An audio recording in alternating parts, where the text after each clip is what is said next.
Hi, everyone. I'm Cyro Asseo, and I'm joined here with Lauren Williams, or do you go Lauren L. Williams?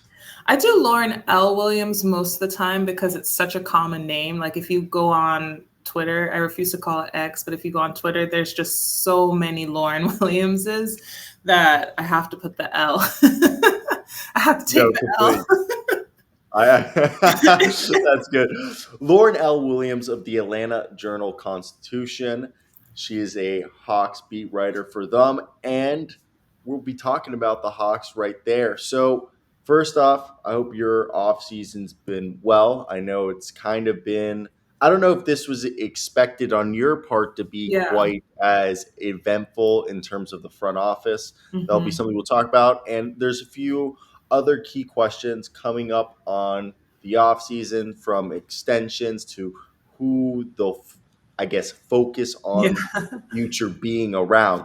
So for you, Lauren, what's been kind of like the mood around the team with, if I could just take a stab of how this looks like, we're coming up on a very pivotal year. It seems Yeah. like Landry Fields was a part of the former, you could say, Nick Wrestler younger core who they've kind of pushed out, and Hmm. they wanted to bring in maybe adults into the room. And not saying Yeah. that there weren't, but Ansi Sala seems to be, someone who comes from a Hmm. reputable background, credible. They brought in other people, especially the other day. They announced that Bryson Graham and I forget the other Peter individual, Dinwiddie. Dinwiddie, came over. So tell me what's that all about and what's the mood going on there? Yeah, I think the big thing is just, as you mentioned, filling out with some experience. I think the big thing is that, they try to go in a different direction with a front office that's really big on collaboration.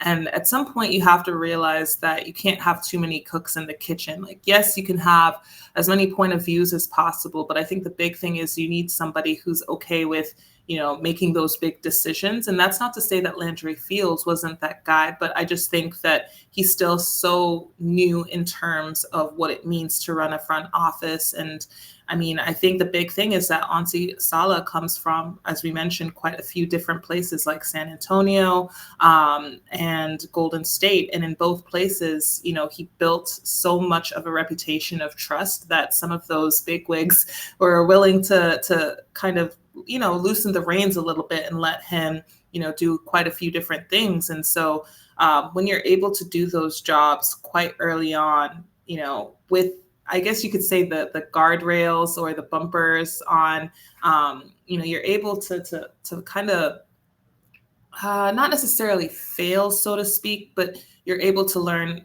from experience a little bit quicker. And I think that's kind of, what we saw with Onsi. And I think in terms of filling out the front office with, say, Bryson Graham and Peter Dinwiddie, you have a guy in Bryson Graham who's, known for his acumen in terms of scouting for the draft. And so that's something that the Hawks have really needed, especially over the last couple of years where they've struggled to find the right pieces in the draft. I mean, Zachary Risachet is kind of the anomaly right now, just because with the number one overall pick, yes, you can swing and miss, but it's still a number one overall pick. You do have to take that risk, but I don't think that's the case for Zachary. But the previous two drafts with Kobe Buffkin, a guy that now has been injured for his first 2 years, and then AJ Griffin the year before, who now is out of the league. Those are two guys that you haven't really been able to get really much production out of over the last 3 years. And so I think you want to add a little bit more experience in terms of finding talent from those young players. And obviously, Bryson Graham is known for being able to do that. And what a way to start with this draft class, which is so good. And then Peter Dinwiddie is, of course, somebody who's very analytical, and you want to have that sort of voice in this space. So, do they not give Landry? First off, is Kyle Korver? Because I saw him at the com. I literally sat next to Mhm. him at a restaurant. He's still with the organization Yes. because he was also at Hoop Summit, and he was. Is he still Yes. assistant GM too? Yes. Yes. Okay, because I know teams can have multiple assistant Hmm. GMs, so I didn't So know. I think the big difference, though, is that Bryson Graham and Peter Dinwiddie, they are senior executive vice presidents of their roles. And Kyle Korver is still technically an assistant general manager. Auntie Sala is a general manager. And the way that I guess the system or the structure of the office is sort of, yes, Graham and Dinwiddie are going to report to Auntie, but they're seen sort of on the same level as him, is how it's been explained to me. So I don't know how that, will totally work out, but they are Auntie's hires. And the interesting thing I think about all of this, even going back to Landry Fields, is Mm-hmm. everybody is interconnected going back to the Spurs in some way. Either Mm-hmm. either they overlapped with the Spurs Yep. somewhere else, but more than all of them, even Quinn Snyder is a former Spurs Mm-hmm. assistant in some sort of way, Yeah. either coaching or personnel. Yeah. And we even knew that like was a big reason with like the whole DeJounte Murray trade and Mm-hmm. all that.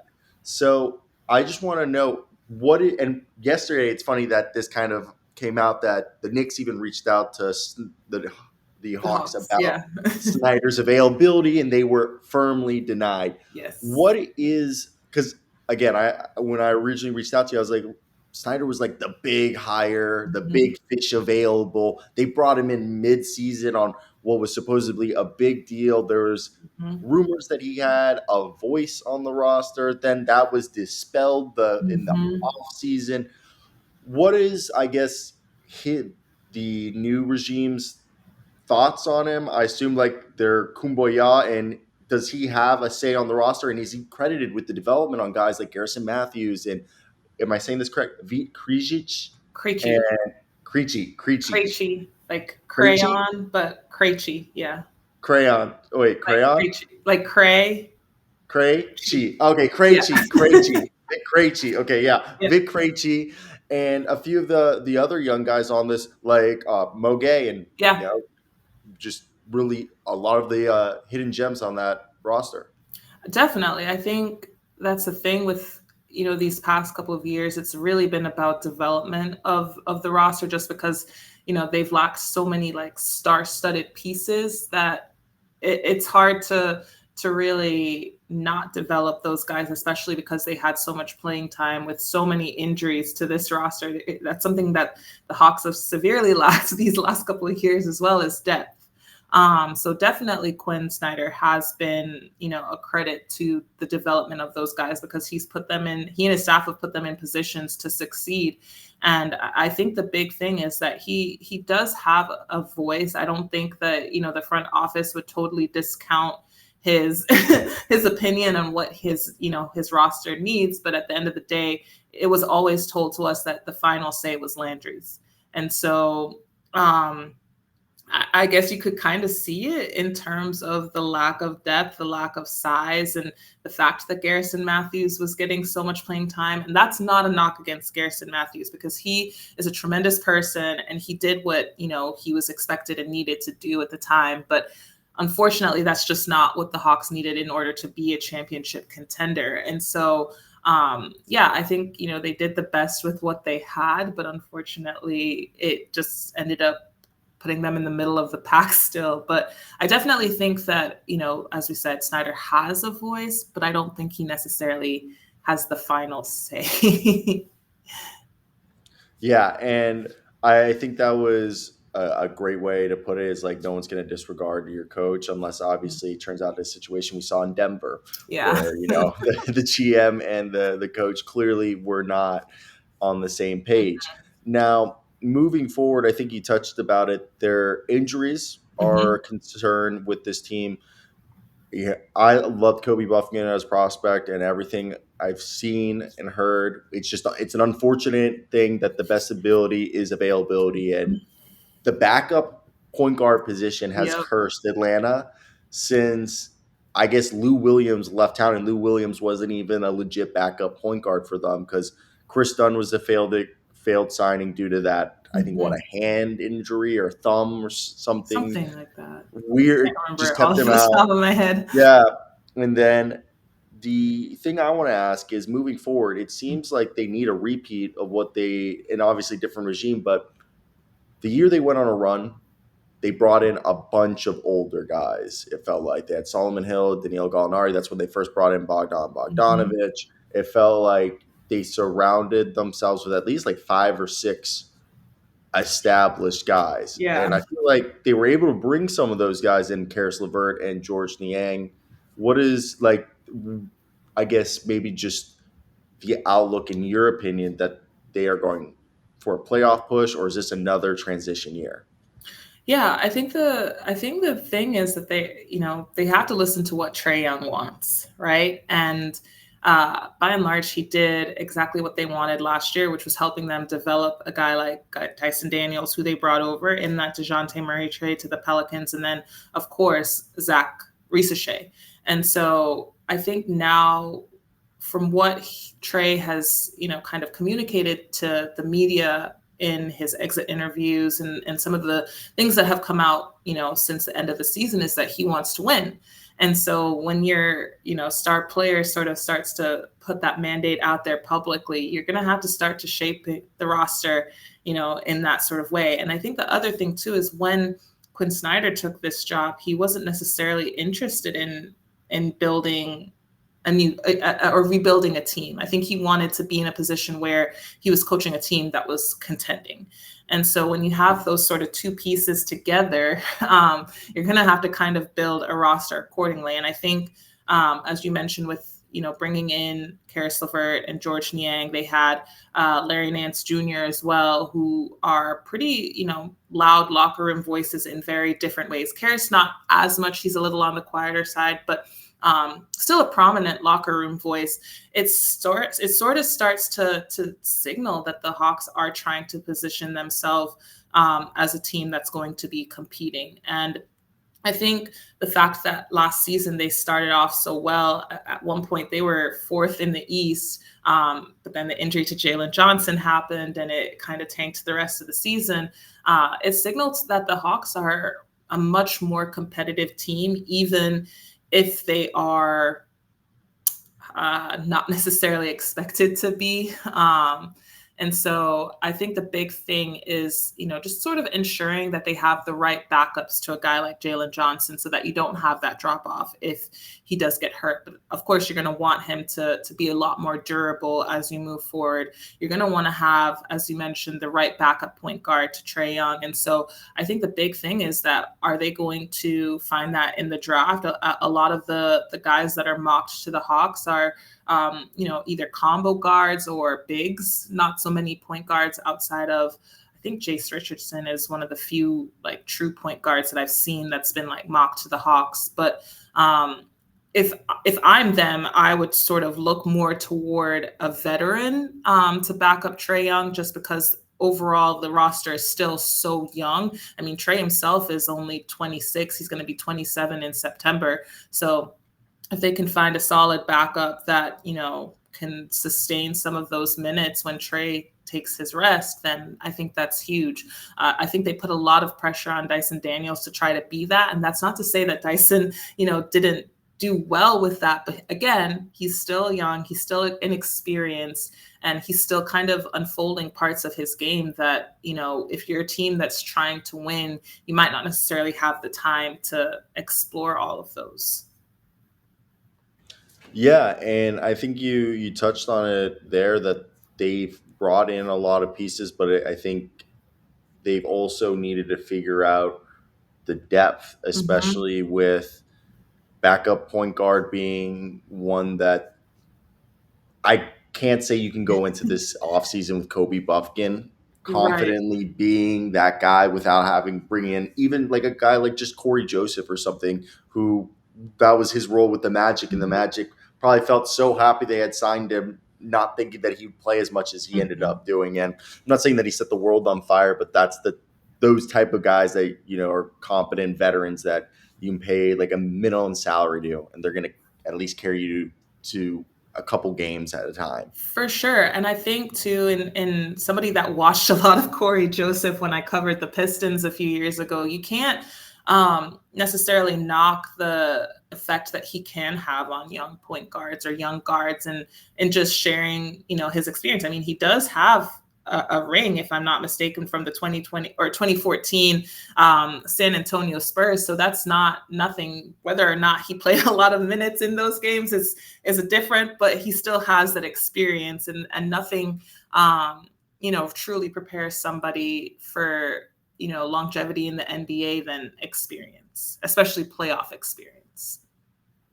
And I think the biggest example of that is the Detroit Pistons, Mhm. which you saw it was a combination of shooting and experience that they brought over with Tobias Harris, Malik Beasley, even Dennis Schroeder, and Tim so Hardaway forth. Jr. Tim Hardaway, another one that really gave Cade Cunningham, and which I think in a similar with George Niang, Karis LeVert, even with Dyson Daniels having a shot fall this year, Zachary Risache, this is a team that is realizing they're giving Trey Young guys who don't need the ball in their hand, Mm-hmm. but also when they do have the ball, they're able to score effectively. So two things: a, Larry Nance.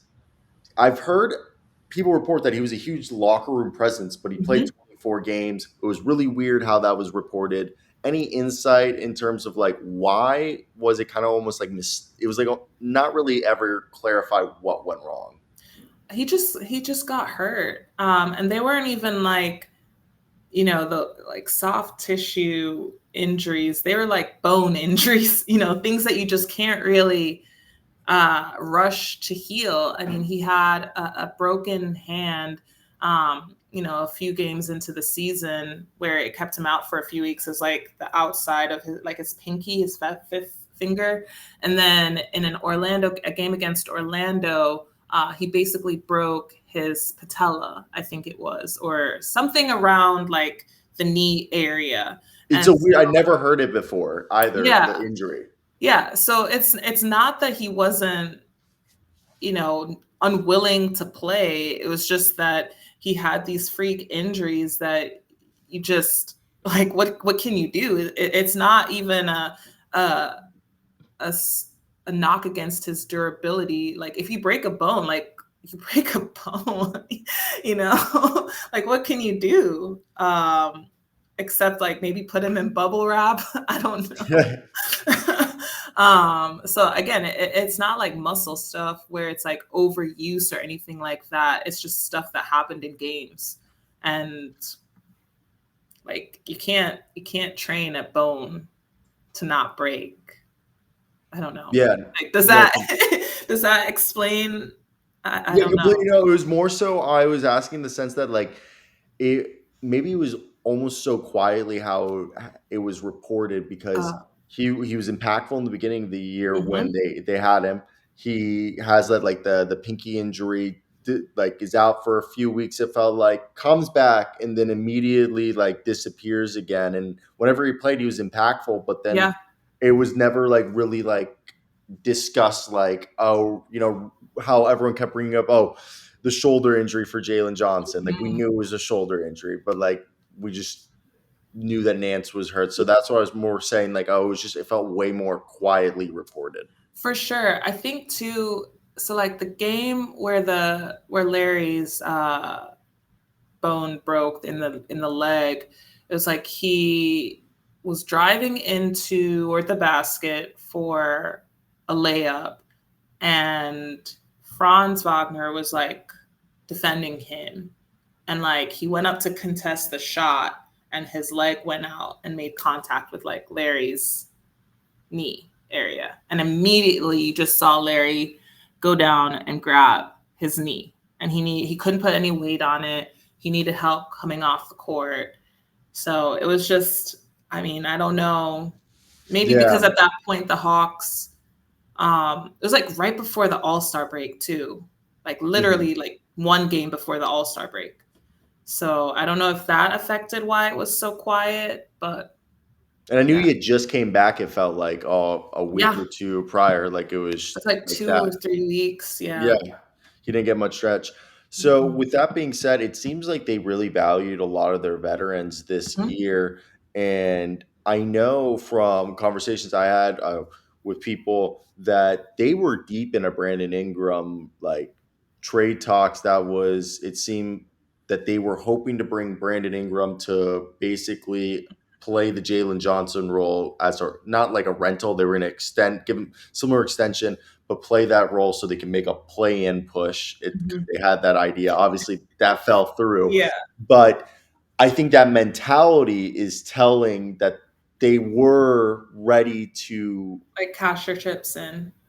booyah. And what is your thoughts with that? They have like two picks. They Uh-huh. clearly it's not that they have a luxury of cap space or anything, but I would call it cap flexibility to do things, especially bring back or just it's not like a great free agent class. We know trades are going to be there. So, what is your expectation with this team, especially with what you said that they probably want to be somewhat competitive this year with Trey Young wanting to win? Yeah, I think they just have to be like very careful with it. I know a lot of people are super interested in a potential pairing between, like, say, Trey Young and Giannis, but I don't know if that necessarily is the smart move, just because of the situation with the draft picks after this year. You know, they were fortunate to get that extra pick from New Orleans in the DeJounte Murray trade, along with Dyson Daniels and Larry. And Larry's on an expiring contract. He's going to be a free agent. And so he's one of the guys that I wouldn't mind if they tried to re-sign. In fact, I would love it if they did, just because of how much of a positive influence he was on that locker room in terms of trying to keep, everything together. Because the few seasons before, there was just a lot of like fracturing in terms of just like different factions in terms of the locker room. It's not that they didn't like being around each other or liked playing with each other or anything like that, but it was just, you could tell there were clear groups of players that were friends. Whereas this past season, there was just so much free flowing in terms of the friendships in the locker room. You couldn't quite say this is a clique or this is a clique or that's a clique. And so you need guys like that are going to create that sense of unity and camaraderie. And so, yeah, they do have, some cap flexibility, especially because they have quite a few trade exceptions that they need to use. They still need to use the DeJounte Murray one. They still need to use the one from AJ Griffin. I don't think they used all of that. And then they still have from Bogdan Bogdanovic. So, they have some flexibility, and I do think they need to be very careful with it. And if I'm them, um, you know, guys like maybe Moge, Kobe Buffkin, even Vit Krejci, Don Barlow, maybe those are the guys that you try to package into something and get some more veteran depth. But I don't know. You don't want to mortgage your future, especially when you don't have, draft picks over the next 2 years, or one of them is a pick swap.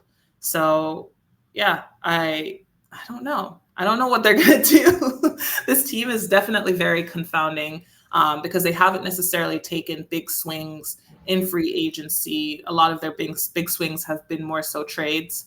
And then the other thing is like there's a soft mandate about the luxury tax, and they've been very careful to stay under that the last few years. So if this is the year that they don't spare an expense, then this is probably the year, especially considering that Trey Young, is extension eligible. He also has a player option next season. So it's like, if you're going to do anything, now is the time to really start going in on it. Yeah, and I know the Hawks have been a luxury tax team twice only, in 2011 and in '03, I believe. '03 being the first year luxury tax was put into effect. So, with that being said, I think you kind of touched on it there. There's kind of the operation is through trades now. Teams aren't really signed. You really don't make it to free agency unless like you really wanted to go to free agency, but no one really wants to go to free agency because you make more just signing the extension and Mm-hmm. than either being traded or being traded to the team that you'll sign the extension, kind of like De'Aaron Fox. Yeah. With that, I think Indiana, if you look at a team to maybe to want a copycat because we're in a copycat league, Mm-hmm. they were able to trade for stars before they peaked. We'll say a Pascal Siakam or they Tyrese. were Tyrese, and I think Pascal was technically peaking, but like I feel like he's underrated as all hell. But holding on to Miles Turner. In this case, I would be holding on to maybe a Trey Young and not making the wrong trade, and having some smart low cost trades or signings and finding some value either on the margins is what would help a team like Atlanta. And do you think? And I think going for a Giannis trade would be ostentatious of them, Mm-hmm. because it's just like you be giving up so much for a two-man duo that will it work? We're playing a what if game. And then the other thing too, it's like when you look at both Indiana and OKC, it's like, yeah, you have, stars in Tyrese and Shea, but it's really no longer much of a one man operation anymore. Even like Boston last season kind of showed how much like you can't rely even really on a big three. You need the whole team to really make things work. And so I think that's the big thing with the Hawks is that it's fighting beyond just the big three, so to speak, and maybe filling out the roster with, guys who, as you said, can peak at the right time. Jalen Johnson is kind of a good example of that, and he'd be a good homegrown talent, especially because his trajectory has been pretty steady since he's gotten consistent minutes. I think Zach is going to have a big year next year. A guy like Vik Krejci, again, steadily improving over year.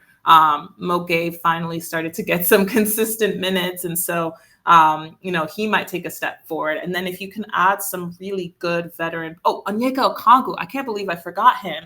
He's been steadily getting better year over year and finally, cracked the starting lineup. And so I think that if you can fill out around that, really good core, Dyson Daniels, again, why am I forgetting these names? I think they do have a really solid core. And so I think the rest of the roster is like filling it out with, good shooters who can consistently knock those shots down. I know shooters go through slumps, but it always feels like, when the Hawks have their shooting slumps, it's like everybody's slipping at the same time.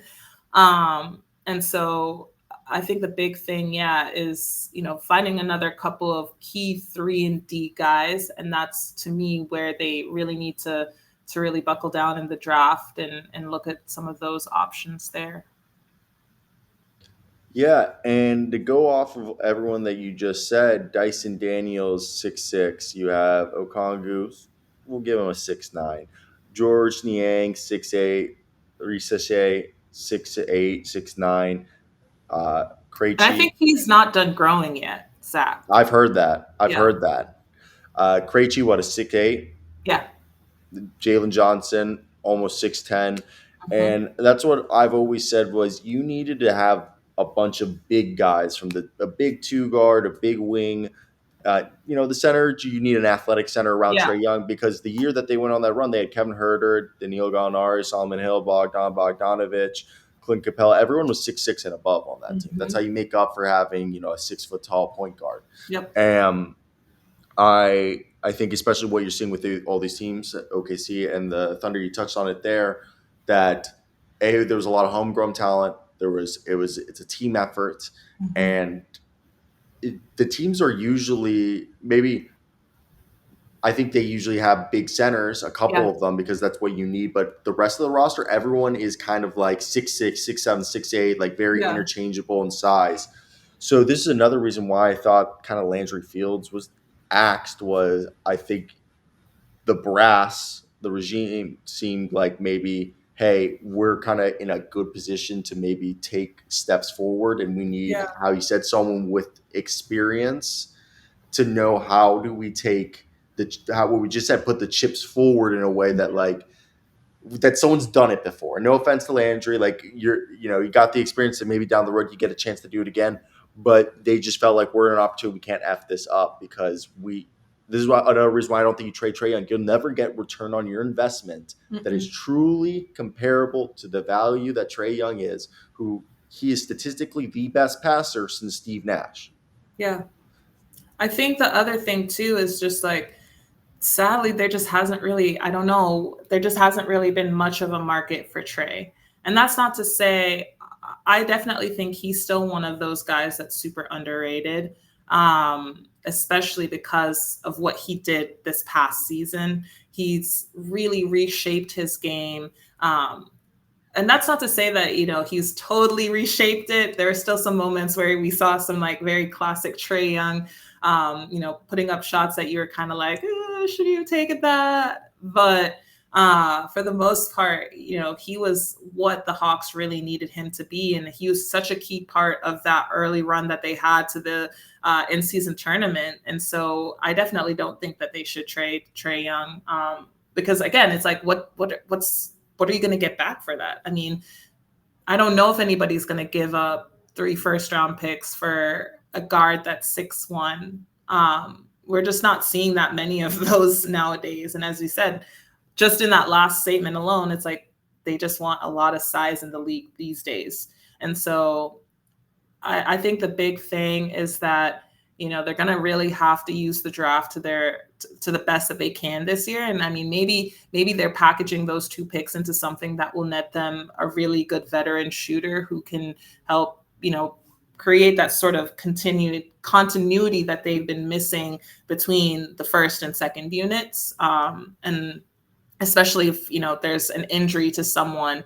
And so I do think, if they can find somebody who can give them the production that they got out of DeAndre Hunter in that early stretch of the season as well, I think that's a huge key. I think the big thing is that they just have to find somebody that, it's a little bit cheaper, which is why I think they did move on from DeAndre and kind of split that contract between Karras and George Niang. Yeah, and speaking of the cheaperness, I think Terrence Mann was a guy who played really well in the role that they had in play. I do think the contract is a bit rich for how much he's making, for the role that he gives Yeah. you, and especially if they do want to bring back Karras. And I think the ultimate goal would to be to find somebody who's kind of maybe a short-term rental that can be like a starter in the interim while Johnson shakes off the rust. Assuming he's ready for the start of the season, or Yeah, he'll be ready for the start of the season is the indication that we've gotten from the team. And if you follow him on social media, he seems to be going at full speed in terms of workouts and everything like that. yeah. So So I think he'll be ready to go by training camp. Maybe those optional runs that they have before training camp. And I think what'll be interesting is, in terms of what they're like, if they do sign a veteran, where does that move Zach? Because I think the big thing was that, they started DeAndre Hunter for the first 2 games and then he got hurt. And that's why Zach became a starter and they just kind of kept him in that role. And so is that sort of what they envisioned for Zach for the rest of his career? So we'll see.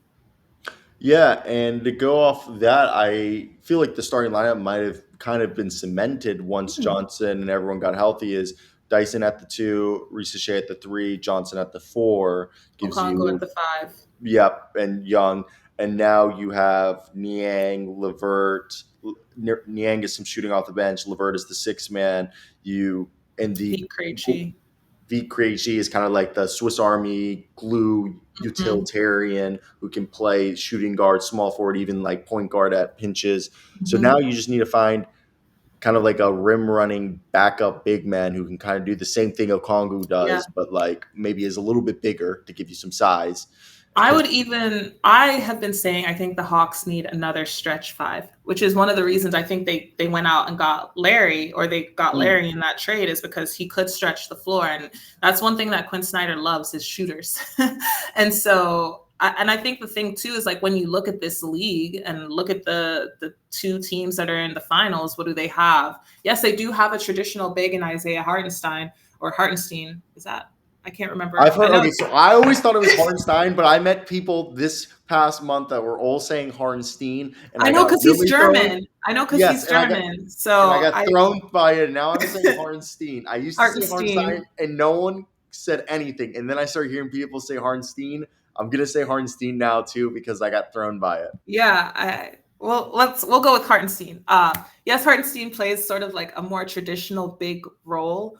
But look at Chet. He's spacing the floor. You look at Cleveland and they have their two big lineup where Evan Mobley plays the four to start the game, and then they shuffle things around when Allen goes to the bench and Mobley moves back to the five. But Mobley can stretch the floor. And so I do think that you could have a situation where, whoever they draft could play minutes at the five, but they can also play minutes at the four beside Okongwu, because I don't think Okongwu is quite a power forward. But if you can add, say, like a 7-footer beside him, and in the minutes that Jalen is on the bench, I mean, you could really mess around and have some really fun minutes in the front court there. Yeah, and to go off of that, like I was saying, is like if you could basically clear up some money off of like Terrence Mann, and we said earlier maybe Kobe Buffy, and that's like 20 million you're shaking off right there. And that would either give you one guy that I think will be available with around their second pick is a Yeah. Danny Wolf, which I think a lot of Mhm. people who's combo big. I think he's able to play both the 4 and 5, more offensively suited to play the 4, but defensively he's not going to be able to guard the 4. But he's not like not going to be a rim protector, but he could Yeah. really be that like kind of change of pace yin yang where Yeah. Okongu's the defensive guy. You throw out Wolf there, and I I also think think you that's can flip it where if he's playing the five and you pair him alongside Jalen Johnson, that could also work out pretty well, because Jalen is a pretty solid rim protector, and I think that's one of the reasons why we really see success between him and Okongwu together, is that they really complement each other's skills on both sides of the ball. So I think you could kind of have something Mhm. similar with Wolf, who's a little bit more of a consistent shooter than Jalen, because that is kind of coming along a little bit more for Jalen. He's still not quite where you would want him to be, but I think you could kind of have that. And Jalen's a lot stronger defensively, and so you can kind of have him pick up a little bit more of the slack, I think, with Wolf on that side of the ball. Yeah, and I think that would be like their ideal draft, like if they can get best player available with their top pick, and then a Danny Wolf with that second Mm-hmm. one. I don't know. This is something that made me to think once you were talking about looking for a guy who can pair with Jalen Johnson and even Okongu. Is let's say if they miss out on a Wolf, or they go maybe package their pick and do something else, and they still need to figure out the front court spot. Do you think they could be a team that like Asante Alama would be, or an Isaiah Stewart, or somebody that would like basically they are able to move off the Terrence Mann money, and that creates like 20 million. You have now Adama, who played the 3, the 4, and the 5 with the Yeah. Grizzlies. He's kind of, and now he could literally play with Johnson and Okongo at the same time, or with one of them. And then Stewart seems to be the odd man I'm a out huge for fan of Detroit. Isaiah Stewart. Same. And he clearly is the odd man out just because they're gonna have to pay people, and Duran Hmm. figured things out this year. So he's a guy in the past was shooting 4 threes a game. Now they cut that down this year, but he's another one who would be perfect to play next to Okongu. For sure. And I also think the other thing too is like he's sort of the toughness that this team is sort of missing as well. Like they need somebody, and like they kind of got that out of George Niang, just because he's like such a trash talker, and Isaiah Stewart kind of has like the attitude to back it up a little bit more. And so I think, and that's the thing that this Hawks team is that you don't really, I'm not saying that I need somebody to go out there and, start a fight every night, because that's not like, yes, I know Isaiah Stewart has developed that reputation once the whistle blows and the ball tips off and everything like that. But you do need somebody who can like kind of invoke a little bit of fear into your opponents. And I think this Hawks team sort of missed that. When I look at other teams, I think, KD is not somebody that I would want to piss off. I would never want to piss off LeBron. And then when I think of somebody on the Hawks, there's like not really anybody that I'm like, ooh, I'm terrified to piss you off. I You mean, know what I mean? Forster. Yeah, like the James Johnson. Like I've been Yeah, seeing all those James Johnson clips this past like week or two. for sure. And I mean, granted, the Thunder doesn't really have that, but Shea backs it up with what he does on the court. Like I wouldn't want to piss off Shea, so to speak. I mean, granted, I wouldn't want to piss off Trae Young either because I'd be terrified that Lou he might. Dort. I'll give it. They have that. They have two Germans. Yeah. Okay, and like. So yeah, I do think you kind of need that little bit of attitude, on your team. And I think I love Isaiah Stewart for his intensity. He has such a high motor. The way that he runs the floor, he gets back in transition, and they need more guys like that. And to your point about complimenting Jalen Johnson, like, can you imagine pairing them and Isaiah's running down the court with him, and you could have Jalen lob to him, and the thing with Isaiah is he does that consistently, and so it'll be interesting to see what happens. Yeah, no, completely. And as I said earlier, I feel like they're literally a stone's throw away from being a team. I'm not even playing, but being a top 6 seed in the East.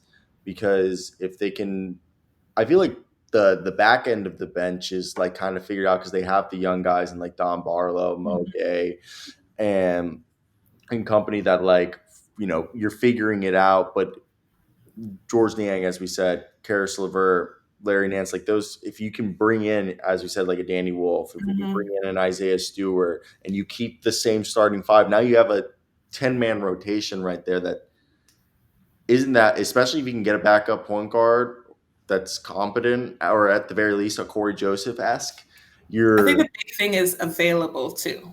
Yeah. That's the huge thing, is that they just haven't had a backup point guard that's been a true backup point guard that's been available.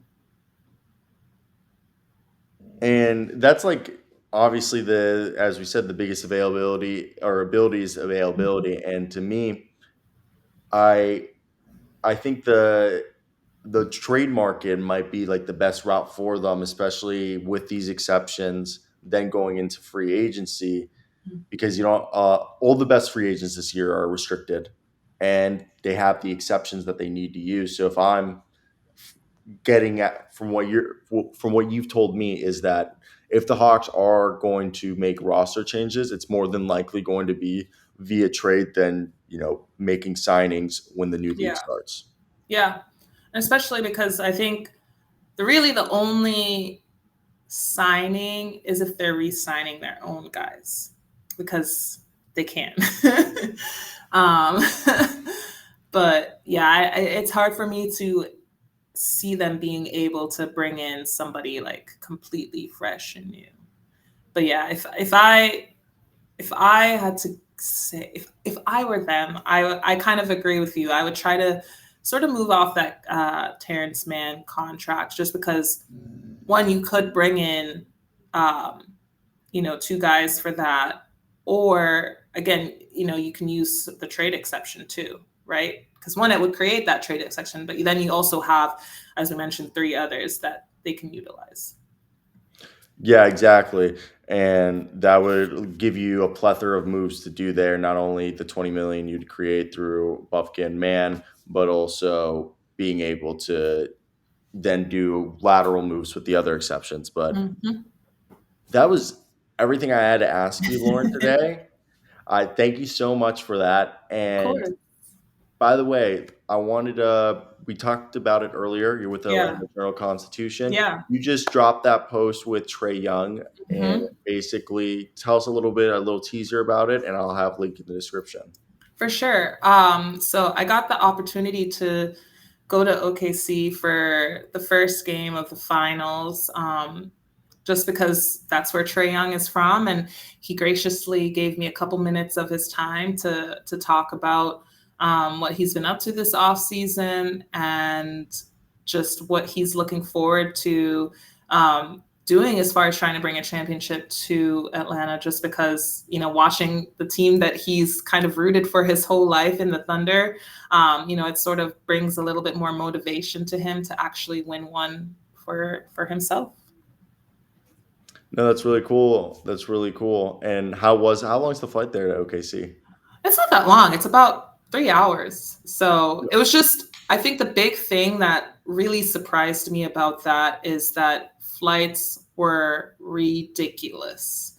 I think it must be because of the finals, but a Delta nonstop flight was like close to $1,500. I know. I was so shocked.